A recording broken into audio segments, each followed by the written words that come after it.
20 फरवरी को अयोध्या जा सकते हैं सीएम धामी। कैबिनेट मंत्रियों के साथ अयोध्या का कर सकते हैं दौरा।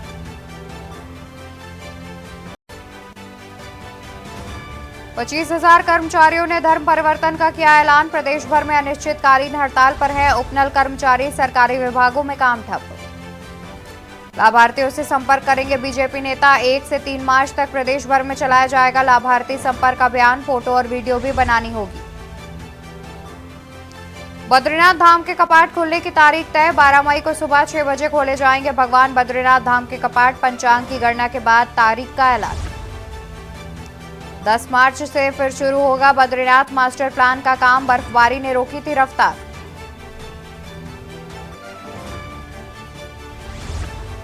फिर बदलने वाला है मौसम। 19 फरवरी को पहाड़ से लेकर मैदान तक बदलेगा मौसम। बारिश बर्फबारी के आसार, बढ़ सकती है ठंड। आप देख रहे हैं के न्यूज, खबरों का सारथी। नमस्कार, मैं हूं आपके साथ अवंतिका अवस्थी। बात करेंगे उत्तराखंड खबरों पर। उससे पहले रुक कर रहते हैं उत्तर प्रदेश का, जहां पर मुख्यमंत्री योगी आदित्यनाथ क्या कुछ कह रहे हैं आपको सुनाएंगे। एनईपी लागू हुई। एनईपी में इस बात को दिया गया है कि हम अपने सामान्य पाठ्यक्रम के साथ साथ अन्य कार्यक्रमों के साथ जुड़ेंगे। उनके स्किल डेवलपमेंट के प्रोग्राम भी साथ साथ चलेंगे। कहीं कोई रोक टोक नहीं है। एक साथ 12 डिग्री के लिए आप कार्य कर सकते हैं। उस पर अपने कार्यक्रम को, अपने कैरियर को आगे बढ़ा सकते हैं। लेकिन 2 डिग्री एक साथ लेने की बजाय अगर वो व्यक्ति अपने कैरियर को आगे बढ़ाने के साथ साथ सामान्य कार्य सीखने के लिए वह व्यक्ति स्किल डेवलपमेंट से जुड़े हुए किसी एक प्रोग्राम के साथ जुड़ता है तो उसका यह पर्पज भी सॉल्व होता है। लेकिन जब वो अपनी डिग्री लेकर के आएगा तो उसके बाद वो किसी चौराहे पर किम कर्तव्य विमूढ़ की स्थिति में खड़ा नहीं होगा, बल्कि अपने को आत्मविश्वास से भरपूर पाएगा। और हमें उसको उसी आत्मविश्वास से भरपूर तैयार करने के लिए ही उनके पास जाकर के कहना है कि भाई देखो, जॉब की कमी नहीं, सरकारी नौकरी भी निकल रही है, निजी क्षेत्र में भी नौकरी निकल रही है। आपको अपने आप को तैयार करना है। और इसके लिए देखिए, सरकार पिछली बार आई थी आपके पास, आप तो सरकार के प्रतिनिधि के रूप में वहां जा रहे हैं, और आपसे कहा गया था ना, ये 10 लाख करोड़ रुपए से अधिक का जो निवेश आ रहा है, इस निवेश से 35 लाख से अधिक लोगों को सीधे सीधे नौकरी मिलने जा रही है। हम इन कार्यक्रमों के साथ कैसे इसको जोड़ सकते हैं, इसको उसके साथ तय करना। ये चीजें अगर हम कर पाएंगे, बहुत बड़ा कार्य इसके माध्यम से हो सकता है। और मेरा आपसे ही अनुरोध होगा कि ये चीजें देखना। तो सब पॉलिसी जो आपने देखा, अलग अलग प्रकार की पॉलिसी के जो आपके पास जो एक पैकेट दिया गया है, जिसमें बहुत सारी चीजें होंगी। सरकार की योजनाओं के बारे में होगी, किस किस सेक्टर में ये निवेश आ रहा है इसके बारे में होगा।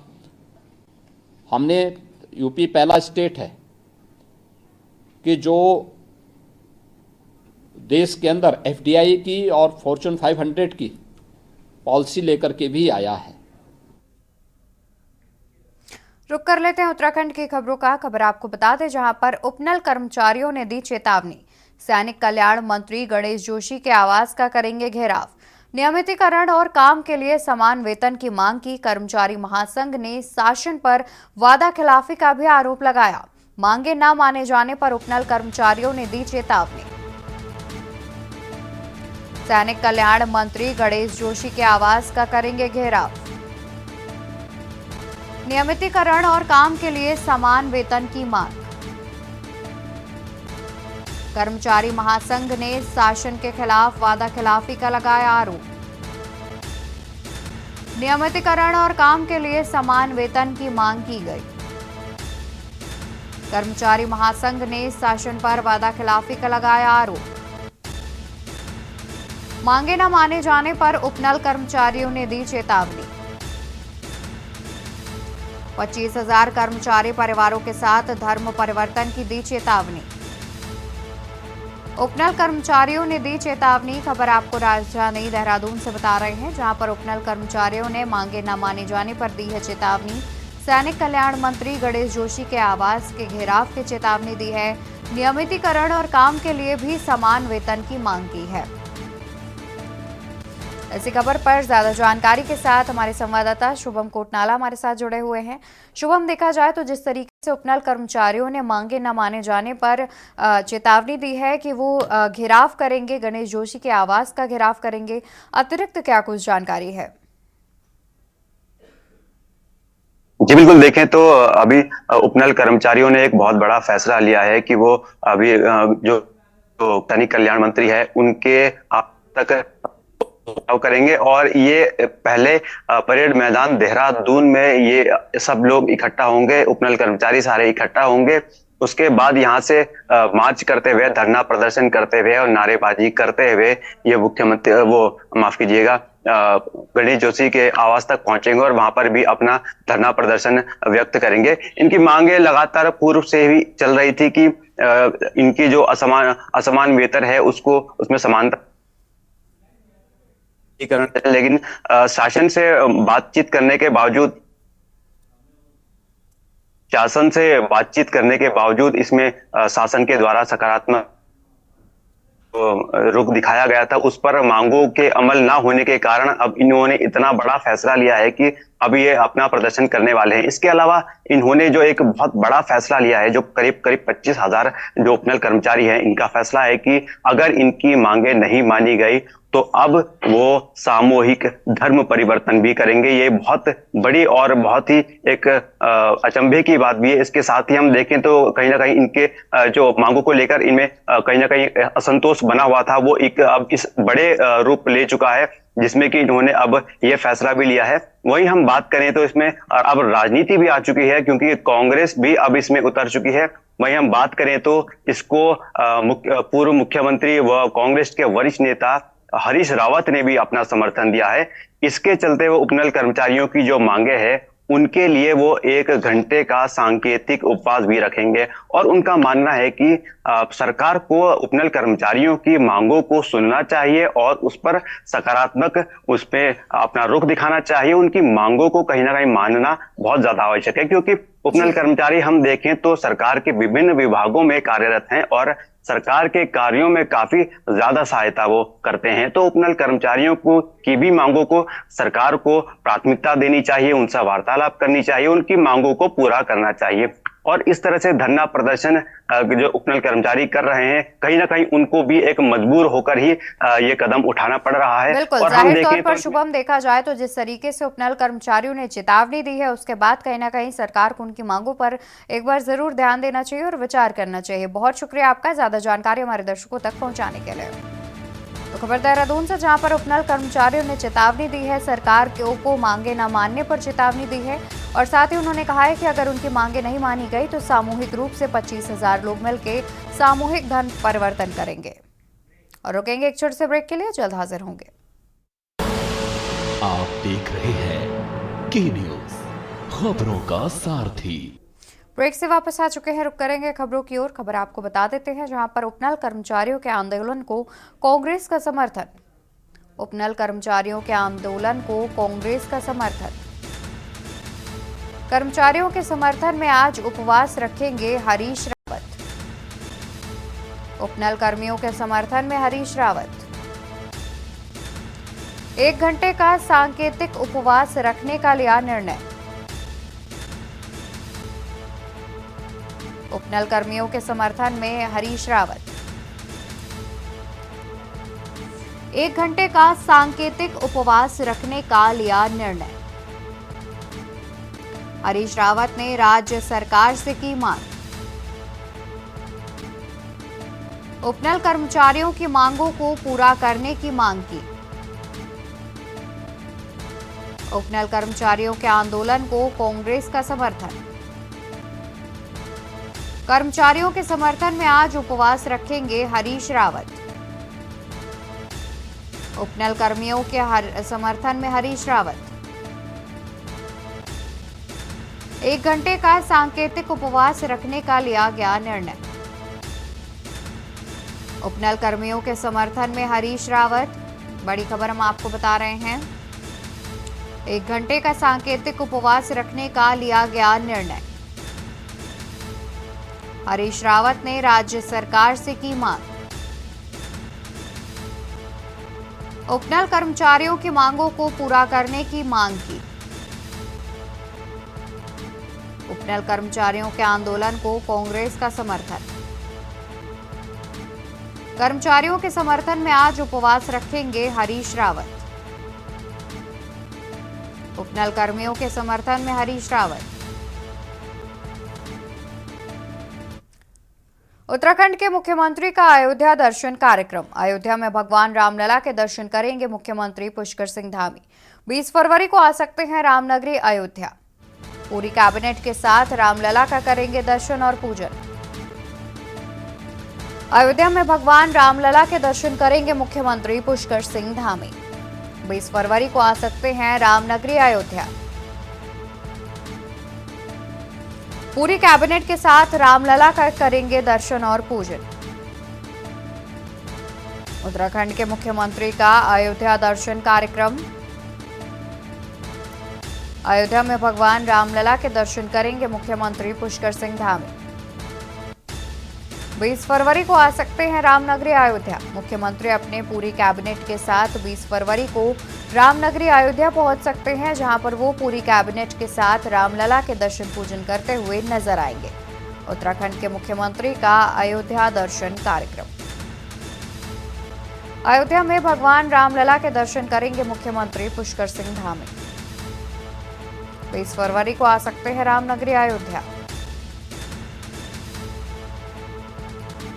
पूरी कैबिनेट के साथ रामलला के करेंगे दर्शन और पूजन।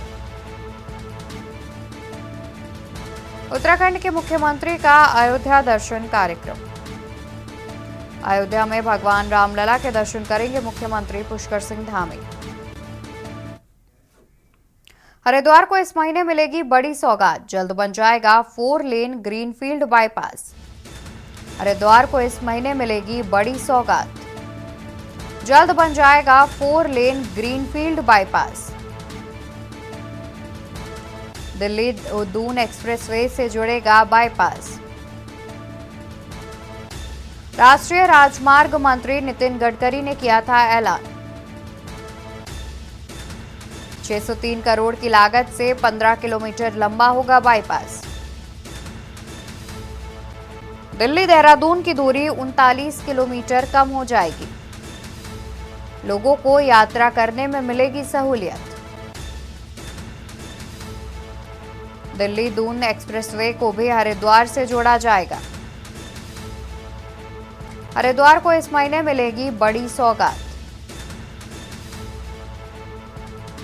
जल्द बन जाएगा 4 लेन ग्रीनफील्ड बाईपास।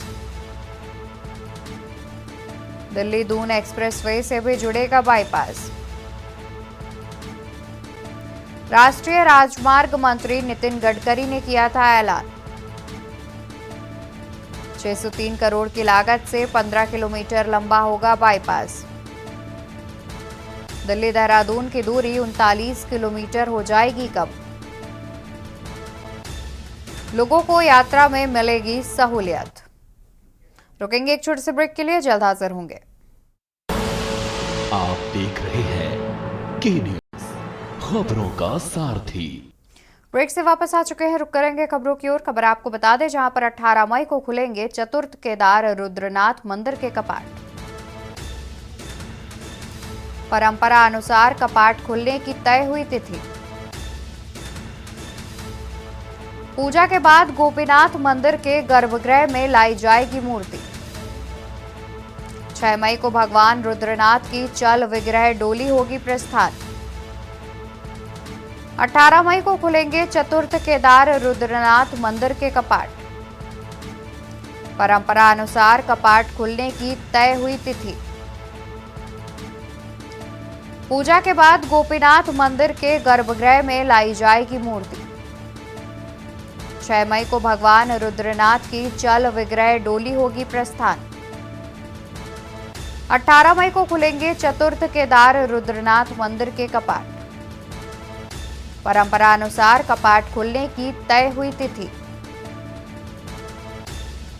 पूजा के बाद गोपीनाथ मंदिर के गर्भगृह में लाई जाएगी मूर्ति।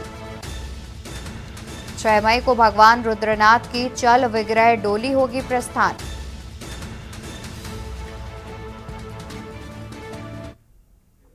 कैबिनेट मंत्री गणेश जोशी ने हाथीबड़कला देहरादून स्थित कैंप कार्यालय में मसूरी विधानसभा के अंतर्गत लोक निर्माण विभाग द्वारा किए जा रहे विभिन्न विकास कार्यों की प्रगति की समीक्षा की।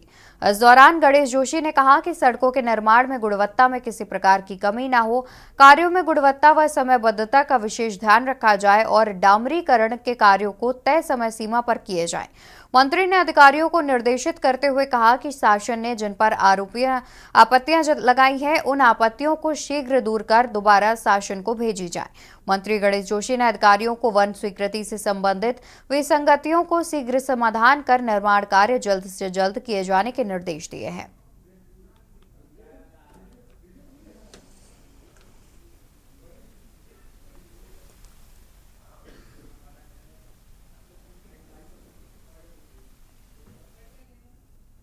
घंटाघर से लेकर परेड ग्राउंड तक पब्लिक वाहनों में जीपीएस का होना अनिवार्य है। आरटीए की बैठक में यह निष्कर्ष निकाला गया कि जो भी पब्लिक ट्रांसपोर्ट परेड ग्राउंड से लेकर घंटाघर तक चलेंगे, उनमें जीपीएस का होना अनिवार्य है, जिससे ऐसे वाहनों पर निगरानी रख सकें और लोगों को भी यातायात की समस्या से राहत मिल सके। इसको लेकर आरटीओ देहरादून सुनील शर्मा ने कहा कि 3 व्हीलर वाहन संचालकों को एमवी एक्ट के तहत यह छूट है कि वो जीपीएस न लगाएं, लेकिन पब्लिक के द्वारा लगातार शिकायतें यातायात की आती हैं और खासकर घंटाघर से लेकर परेड ग्राउंड तक, जो कि एक महत्वपूर्ण मार्ग सभी जगह जाने के लिए है। जीपीएस के द्वारा ऐसे पब्लिक वाहनों पर नजर रखी जाएगी ताकि पब्लिक वाहन का संचालन गलत पार्किंग कर रहे हैं तो उनको सूचित किया जा सके। जाम और ट्रैफिक कंजेशन की अत्यधिक समस्या क्रिएट होती जा रही है, जिससे आम जनता द्वारा बार बार कहा भी जा रहा है कि इससे बच्चों को स्कूल जाने में प्रॉब्लम हो रही है, एम्बुलेंस निकलने तक में प्रॉब्लम हो रही है। इसकी समस्या को देखते हुए आरटीए ने 23 दिसंबर 2023 को एक बैठक करी थी, जिसमें ये निर्णय लिया गया कि ऐसे वाहन जो कि घंटाघर और परेड ग्राउंड के आसपास लगभग 1 किलोमीटर के एरिया में संचालित होते हैं पब्लिक ट्रांसपोर्ट व्हीकल, उनको ही निगरानी करी जाए, ताकि वो जो लगातार एक ही एरिया में चलते हैं या गलत तरीके से पार्किंग कर देते हैं या बगैर स्टॉपेज के रुककर सवारी बैठाने का प्रयास करते हैं, इस टेंडेंसी को कम किया जाए। इसी के लिए ये निर्णय लिया गया कि जो भी वाहन इस क्षेत्र में संचालित होंगे उनकी जीपीएस के माध्यम से निगरानी की। उत्तराखंड के हल्द्वानी के बनभूलपुरा की घटना के बाद से पूरे प्रदेश में उबाल है। उत्तराखंड क्रांति दल ने इस पूरी घटना पर कड़ी प्रतिक्रिया देखते हुए बाहरी प्रदेशों से उत्तराखंड आ रहे लोगों पर सख्त नजर रखने की मांग की। यूकेडी के वरिष्ठ नेता महेंद्र रावत और भाजपा नेता राजेंद्र अंथवाल ने राज्य की लगातार बदल रही डेमोग्राफी पर चिंता जाहिर करते हुए इसके खिलाफ मिलकर लड़ने की बात कही है।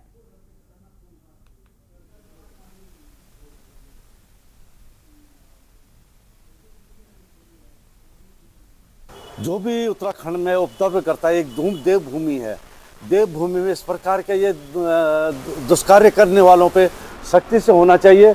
और ये हम इसीलिए भू कानून मूल निवास की मांग को समर्थन कर रहे हैं, क्योंकि जो बाहरी लोग नज़दीकी जो यहाँ पे घुस चुके हैं और जो डेमोग्राफी यहाँ उत्तराखंड की चेंज हो रही है, इस वजह से इस तरीके से दंगे और भविष्य में और भी जगह कर सकते हैं। इसलिए इस पर जो भी कार्रवाई हो बहुत सख्ती से होना चाहिए। मैंने कोई उंगली ऊपर सिर न उठा सके, ऐसा काम होना चाहिए, क्योंकि देवभूमि की डेमोग्राफी बदल रही है और दिन पर दिन जो लोग अच्छी निगाह से इस देश को नहीं देखते, जिनकी आस्थाएं विदेशों में हैं, वो लोग, और हमारा सीमावर्ती क्षेत्र है, वो लोग यहाँ कामयाब नहीं हो सकते। यदि हम लोग जागरूक नहीं रहे तो निश्चित रूप से जनता को भी इसमें ध्यान देना पड़ेगा कि कोई अवैध रूप से कहीं पे बैठ रहा है, रुक रहा है। अभी देखो एक नारियलों की बाढ़ आ गई है। बीते दिनों मंत्रिमंडल की बैठक में शराब नीति पर निर्णय लिया गया, जिसमें पहाड़ी फलों से शराब बनाने और उसे अन्य राज्यों में बेचने का निर्णय लिया गया, जिससे पहाड़ी फलों के उत्पादन को भी प्रोत्साहन मिले। इसको लेकर कांग्रेस प्रदेश अध्यक्ष ने कहा कि निश्चित ही पहाड़ी फलों से शराब बनाना और उन्हें बाहरी राज्यों में बेचना पहाड़ी उत्पादन को प्रोत्साहन देगा, लेकिन सरकार ये भी सुनिश्चित करे कि उस शराब को बिक्री उत्तराखंड में न हो। इसके साथ ही उन्होंने शराब बिक्री में लाइसेंस आवंटन की नीति को लेकर सरकार पर हमला बोलते हुए कहा कि जिस प्रकार से सरकार घर घर में लाइसेंस देने की नीति बना रही है, उसका हम विरोध करते हैं। यह देवभूमि है, इसे शराब भूमि न बनाया जाए।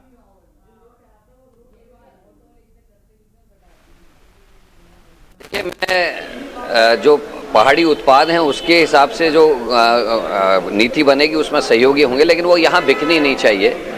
बिक्री के लिए अन्य स्तरों का करना चाहिए, मार्केट ढूंढनी चाहिए गवर्नमेंट को। और यहाँ जो पहाड़ में दुकानें घर घर खोलने की जो नीति ये लाए हैं कि कोई भी लाइसेंस ले सकता है, सीजनल लाइसेंस ले सकता है, 400 स्क्वायर फीट के एरिया में शराब का मॉल खोल सकता है, निश्चित ये निर्णय नहीं है। पहले ही हमारा राज्य अपराधों में आगे बढ़ रहा है। अंकिता मर्डर केस जैसे केस, विपिन रावत जैसे केस यहाँ हो गए हैं और 9 हिमालय राज्यों में हमारा राज्य पहले नंबर में महिला अपराध में पहुँच गया है। तो इस देवभूमि को शराब भूमि ना बनाया जाना चाहिए। ये बीजेपी का संगठन और लोग पहले डेनिस को लेकर बड़ा हल्ला करते थे, लेकिन आज अब यहाँ FL2 को प्राइवेट हाथों में देने की बात कर रहे हैं, घर घर दुकान खोलने की बात कर रहे हैं, सीजनल जो है लाइसेंस देने की बात कर रहे हैं। तो निश्चित ही ये निंदनीय है और बीजेपी को अपने गिरबान में अब झांकना चाहिए। मुख्यमंत्री पुष्कर सिंह धामी के डस्टबिन फ्री उत्तराखंड अभियान के अंतर्गत देहरादून नगर निगम ने भी शहर से डस्टबिन को हटाकर डोर टू डोर कूड़ा उठान को गति दे रहा है। इसको लेकर नगर आयुक्त गौरव कुमार ने कहा कि शहर में 100 जगह हमने ऐसी चिन्हित करी थी जिनमें से करीब 6 से 7 जगह ऐसी बची हैं जहां डस्टबिन बाकी हैं, इनको भी जल्द ही हटा लिया जाएगा। इसके साथ ही उन्होंने कहा कि हम अपने वॉलंटियर भी नियुक्त करेंगे जो घरों में जाकर दरवाजा नॉक करेंगे, जिससे 100% कूड़ा उठान को संभव किया जा सके। यदि इसके बाद भी कोई कूड़ा सार्वजनिक स्थान पर फेंकता है तो उसके विरुद्ध चालान की कार्रवाई की जाएगी।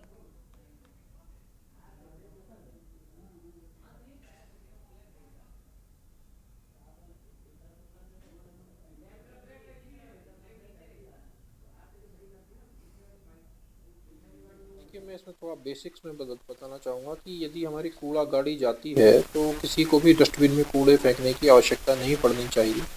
ये आवश्यकता शायद इसलिए हो रही है कि कहीं हमारी गाड़ी नहीं पहुंच पा रही है या पहुंच रही है तो समय से नहीं पहुंच पा रही है, उसके कारण लोग फेंकने पर मजबूर होते हैं, अथवा कुछ लोग गाड़ी जब आती है तब अपना कूड़ा नहीं डाल पाते हैं तो बाद में डस्टबिन अथवा सड़क पर डालते हैं। खबरों में मेरे साथ फिलहाल के लिए बस इतना ही। ऐसी बड़ी खबरों को देखने के लिए आप जुड़े रहिए के न्यूज़ इंडिया के साथ। नमस्कार। आप देख रहे हैं के न्यूज़, खबरों का सारथी।